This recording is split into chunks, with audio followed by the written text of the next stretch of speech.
focus to our top story now. January has seen a series of the deadliest attacks by the Taliban-ISIS combine in Afghanistan. One on a hotel and the other on a crowded street in downtown Kabul.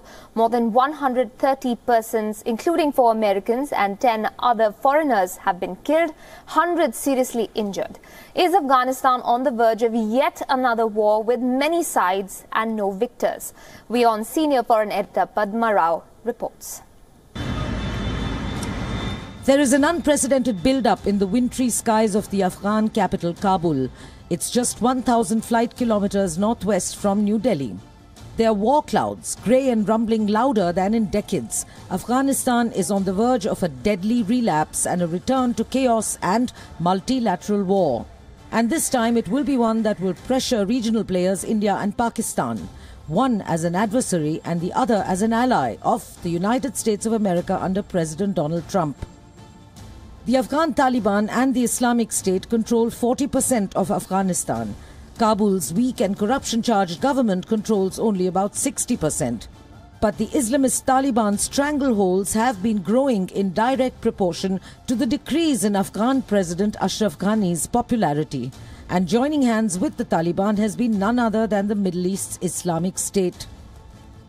Still, Kabul is a heavily guarded capital. So how could Islamist terrorists strike high-profile installations like the Intercontinental Hotel or the busy shopping centre Chicken Street so openly and so boldly? A little help from powerful friends always comes in handy.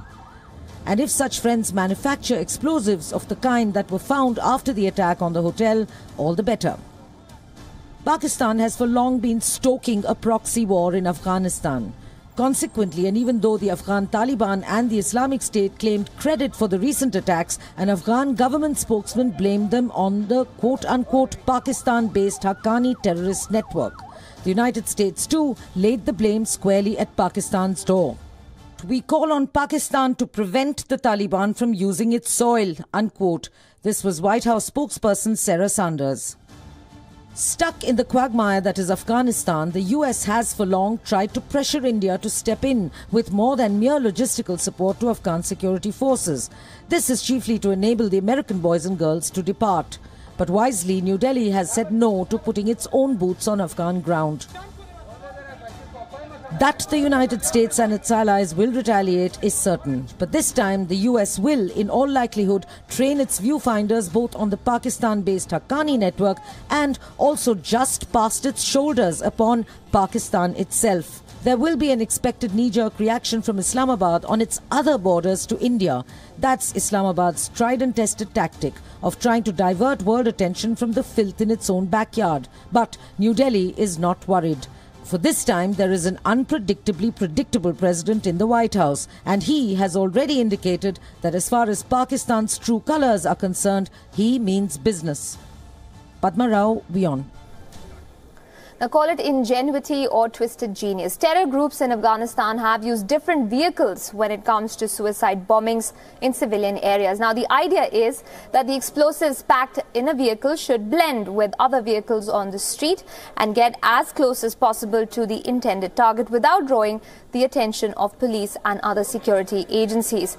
In the Kabul attack over the weekend now, let's take a look at what happened. It was an ambulance that was used. The vehicle, remember, is a common sight in Kabul. But in October of 2017, the Taliban ended up using captured military Humvees loaded with TNT to storm an Afghan army base, killing 43.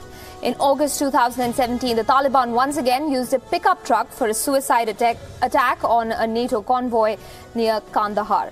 In May of the same year, it was a sewage truck that detonated in Kabul's Tony diplomatic quarter, killing 90 and injuring 461.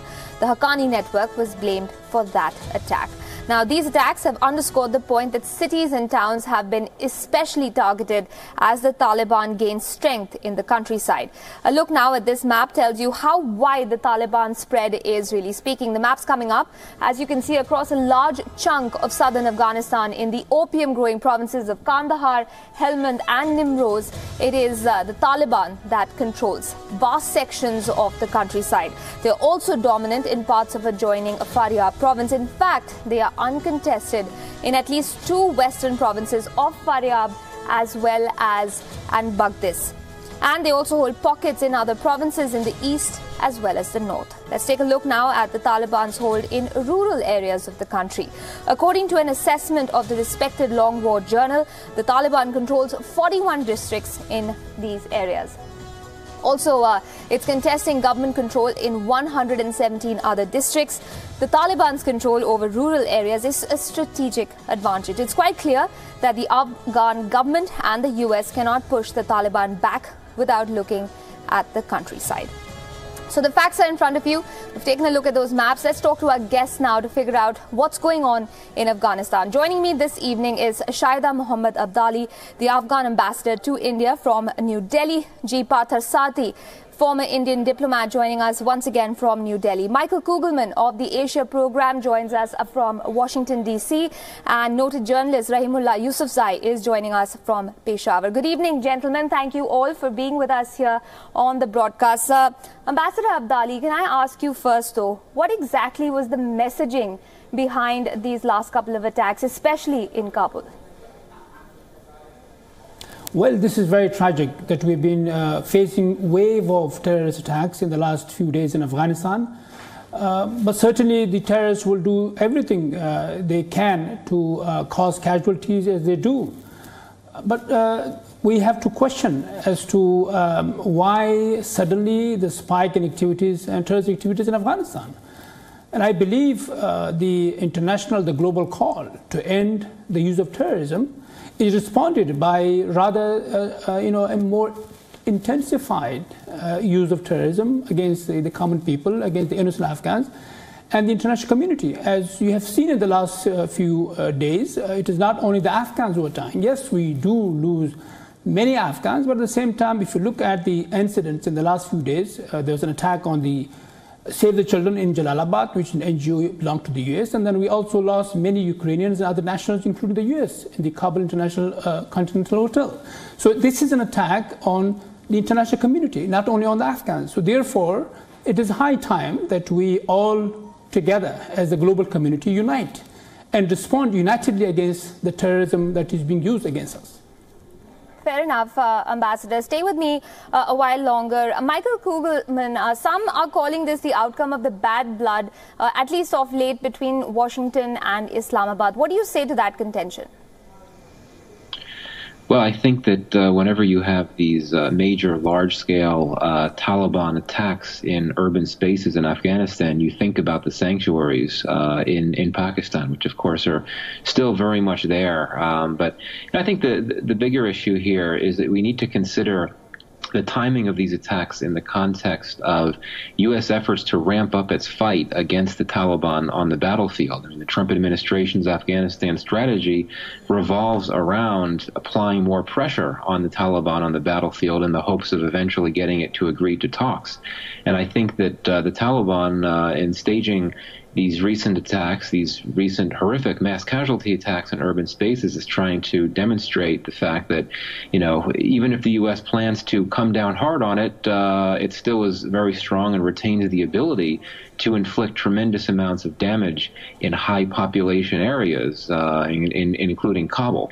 So I think that certainly one needs to consider the U.S.-Pakistan tensions in this context, but I think we also need to look at the Trump administration strategy in of itself, because it is a very military-focused strategy, and that it wants to take the fight to the Taliban a lot harder. And the Taliban wants to prove that that's not going to deter it, that's not going to weaken it, and that it still retains the ability to inflict a lot of damage on the country and including on its civilians. Fair enough. Ambassador Pathar Sati, does that in some ways indicate that Pakistan might be, supporting the Taliban's fight back against, this renewed pressure from the United States, given that it has been facing a lot of pressure from Washington itself?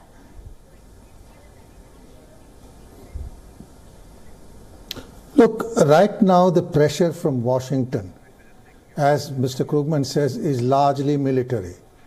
Military supplies worth to some $500 billion have been cut. That's neither here nor there. China fills the vacuum. The other point is that on the diplomatic side, the U.S. has much more to do. I mean, NATO allies have to be mobilized. Its Western European partners have to be brought into the ground. And most importantly, if you're really going to put the squeeze on Pakistan, one single drone attack in North Waziristan is not going to ruffle anybody's feathers. This will have to be coordinated with the Afghans. They will have to be in partnership, and most important, despite all the Chinese assistance, Pakistan's economy and its foreign exchange reserves survive on American and West European and Western financial institution assistance ranging from the World Bank to the ADB. Now, if America is serious, then it should get into the diplomatic act of mobilizing its allies for this purpose. Because, as I said, it's one drone strike or two drone strikes, no big deal. In fact, Pakistan has threatened to shoot down drones. So there's the military pressure has to be sustained with a diplomatic economic effort. Now, one more point I would like to make. Sure. And my Afghan friends shouldn't misunderstand this. And I say so as a good friend of Afghanistan. Too much of talk now in Pakistan that the Afghan establishment itself is split. Mm-hmm. That you have Governor Muhammad Atta, you have the Foreign Minister Rabbani, you have Abdullah's deputy Mohakek, Dostam, another warlord, going in another direction. Herat with Ismail Khan has its own priorities. I think external people should not interfere, but encourage the Afghans to get together, putting aside differences at this moment of crisis. I think that is very important. I hope my Afghan friends don't mind it. It's coming from a friend. I was last year in Kabul, living in a hotel near the Iraqi embassy, which got blown up when I was there. This continues, and I really admire the resilience of the Taliban, of the Afghans, to take all this. But as I said, allow me to come in, Ambassador. I want to take one quick question across to Rahimullah Yousafzai as well. Going off of what the ambassador just said, sir, the internal situation in Afghanistan is shaky. Do you think the Taliban, the ISIS, are taking advantage of this, and this is only helping in some ways people lose even more faith in the establishment? I think that is the purpose. The spate of attacks which have taken place, killing about 200 people in the last 1 week. And if you take the figures for January, 1,000 killed all over Afghanistan. So I think there has been this increase in the number of attacks. And the purpose is that the Afghan government should look helpless, that the Taliban are saying very loudly that we have an answer to the American strategy, which is military focused. I think to every action there is a reaction. Taliban have suffered heavy losses. There has been an increase, a dramatic increase in the number of airstrikes.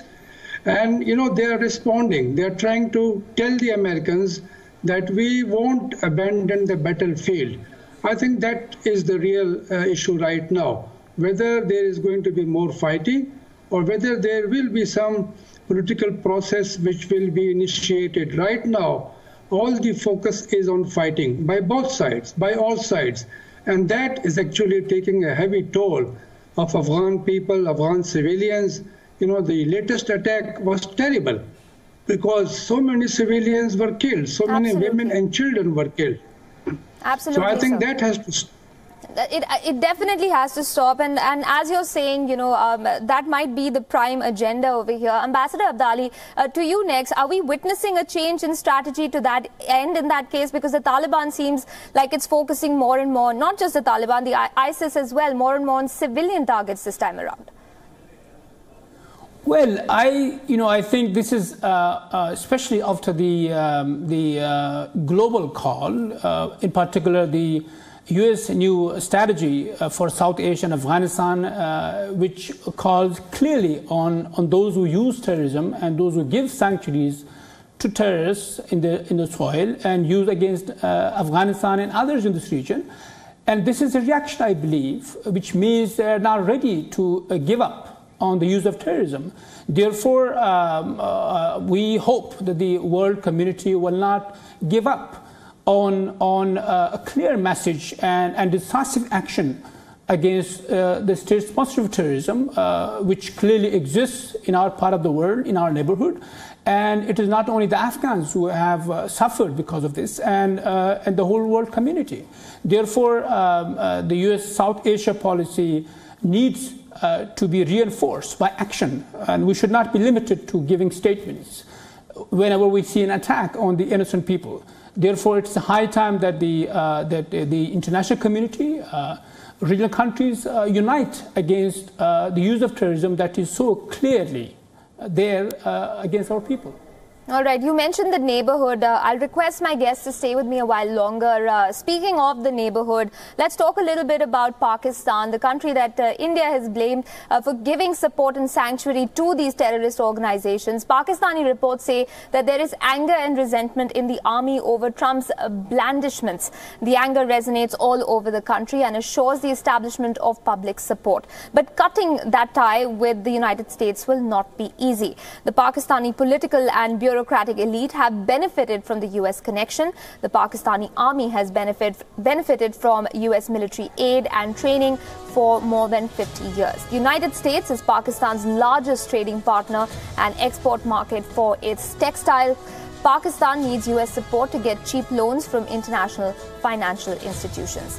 As far as the China connection goes, it has supplanted the U.S. connection in many ways. China is the biggest supplier of military equipment to Pakistan. It's promised $50 billion investment in the China-Pakistan economic corridor will make it Pakistan's biggest investor as well. China is Islamabad's big power buffer against Washington. But China is also a worry and at the same time a puzzle. Terrorism in Pakistan and Afghanistan worries China as well.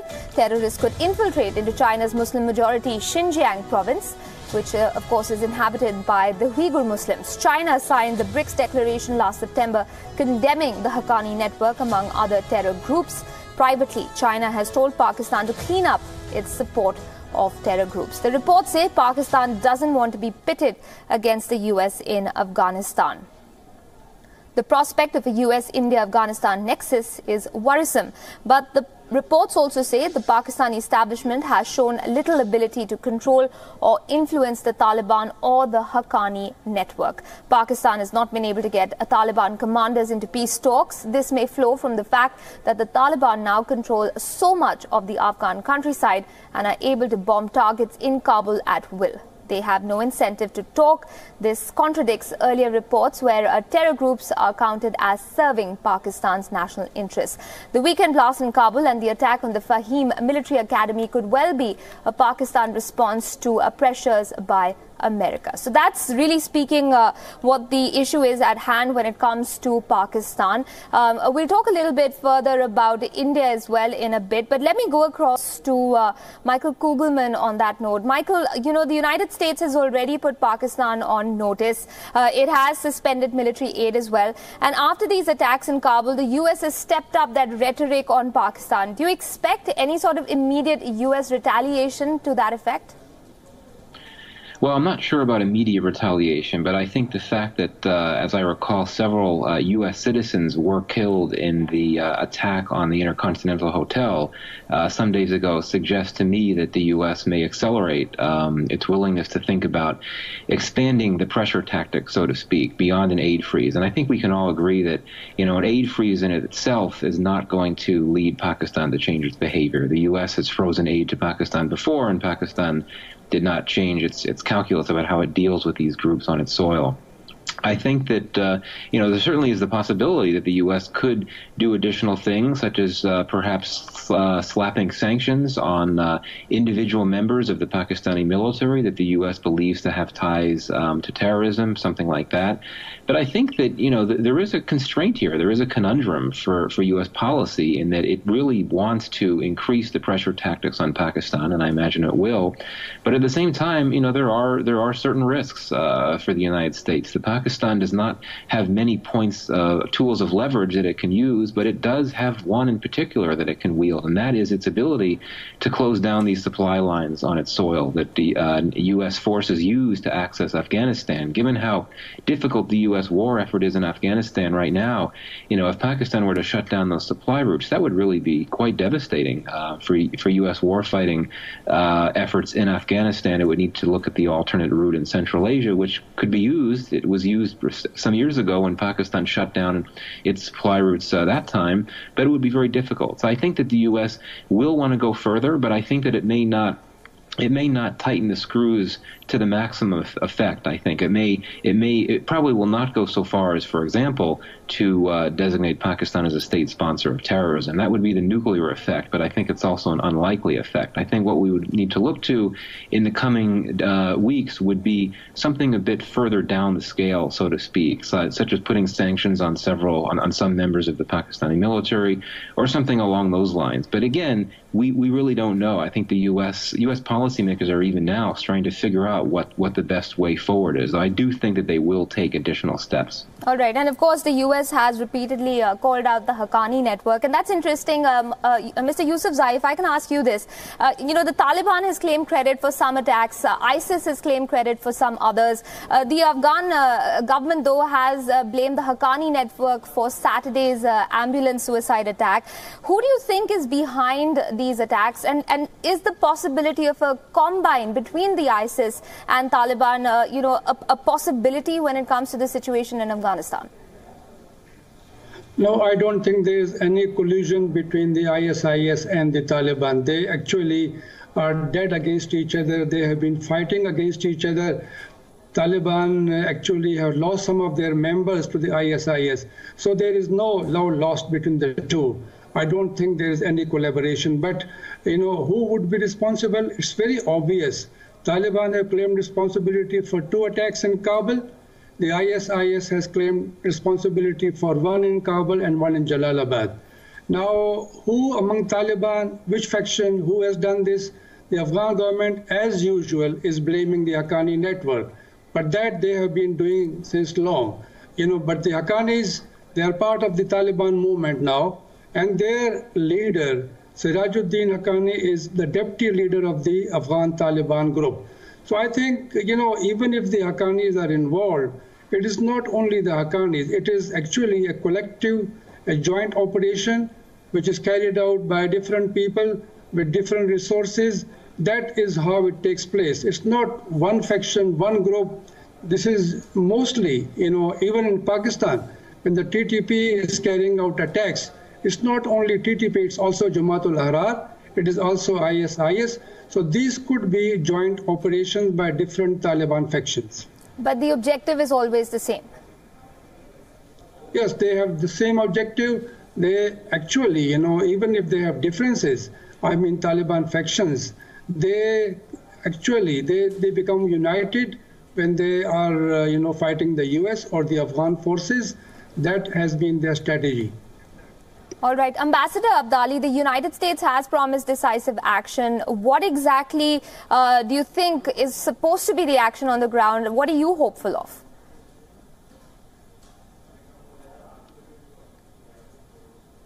Well, there should be no distinction when it comes to action.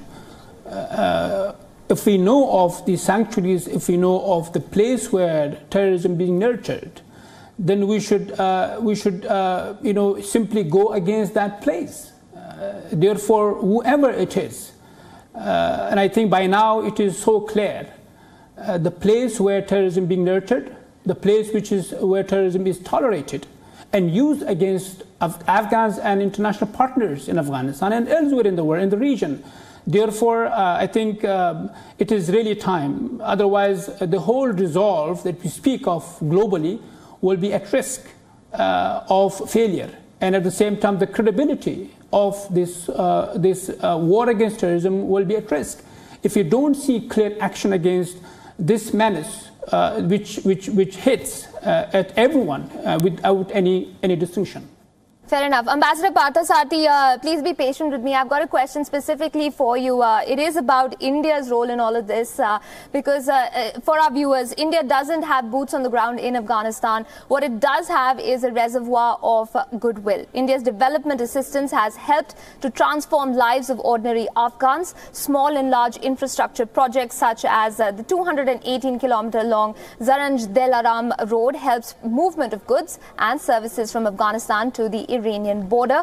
An electricity transmission line from Pul-e-Khumri to Kabul. The Afghan-India Friendship Dam, formerly a Salma Dam in the Herat province, is a hydroelectric and irrigation project. The construction of Afghanistan's parliament building as well. That list is endless. Of late, India has signalled its intent to further raise its profile in Afghanistan. India is more open than before to boost the capabilities of Afghan armed forces. It has shared four other projects with Afghanistan in the future as well. So that gives you an idea of India's relationship with Afghanistan. Ambassador Parthasarathy, do you feel that the US pressure on India to put more boots on the ground in Afghanistan is likely to go up given the events of January itself? I think it would be politically stupid for us to get involved because the Pakistanis will then convert this into a war between the Pashtuns and Kafirs. I don't know which, politically it will be suicidal to send troops into Afghanistan. Yes, we are training them. Yes, we've provided them some attack helicopters. But boots on the ground, politically, it would not be, you would have attention diverted from Pakistani assistance to the Taliban to an Indian presence in Afghanistan. So I think that's out of the question. The training should continue. Yes, if they want more equipment, yes, we should provide it. But basically, I think we should work with like-minded countries who are against this form of a Taliban-style extremism to, as I said, turn the squeeze on Pakistan. I mean, Mr. Krugman says, yes, we can go up to a point, not beyond. This sort of wishy-washy thing is going to get us nowhere. Until the US uses its clout to get its allies, including Japan, to join in, Pakistan is now squeezed for foreign exchange. Chinese don't provide that. They provide loans on which they make profits at fairly exorbitant rates. In fact, I encourage Pakistan to go for more Chinese assistance because it will have its own consequences. The fact is, it is Western OECD aid that matters. That's one. Two, I think there are capabilities which I would not like to go into, which the US, the Afghans and others could use to raise the costs for Pakistan. The costs for Pakistan should be raised. I never forget that the Kandahar hijacking, which I was handling when I was in Islamabad, the ISI was working hand in glove with the Taliban. So let's not have any illusions on this. Above all, let us hope and pray that our Afghan brothers will get together, unite and present a united front. I think we have Afghan elections this year for parliament. That, of course, is an important point that is crucial to understanding these attacks as well. Right, Ambassador. I apologize for interrupting you. We're plumb out of time on this segment. I want to thank all my guests, Ambassador Abdali, Mr. Rahimullah, Michael Kugelman and Ambassador Parthasarathy. Thank you all for joining us this evening and sharing your perspective with us.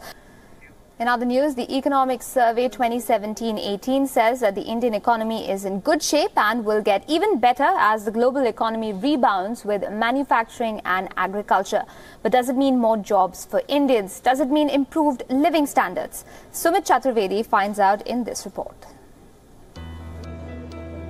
The Indian economy saw some hiccups due to GST implementation and the after effects of demonetization. But India still remains one of the better growth prospects. The Economic Survey 2018 presented before Parliament estimates that the Indian economy will grow by 7 to 7.5% in 2018-19, thereby reinstating India as the world's fastest growing major economy. This means India will witness better growth and hopefully better job opportunities. According to the economic survey, GDP will grow at 6.75% this year. But it's also warned of challenges ahead. It has cautioned that persistently high oil prices remain a key risk. Since diesel and petrol prices have been deregulated, any hike will be passed on to the consumer. On the positive side, services is expected to grow at 8.3%. So jobs in the skills-driven sector could improve, with education being one of them. Private sector investment is expected to see a rebound, and this will support more jobs. Inflation will continue to moderate, which is good for consumer spending. The Consumer Price Index, or CPI-based headline inflation, has averaged 3.3% during this period, which is the lowest in the last 6 financial years. The survey notes the concern among major producing states that the shift to the new GST system would undermine their tax collections. But it points out that many of these concerns have been allayed, with GST being linked to the size of their economies. The survey says the government will have more funds to spend on the infrastructure and social services sectors. Another major positive is growth in exports, which could translate into more jobs. Bureau Report, WION.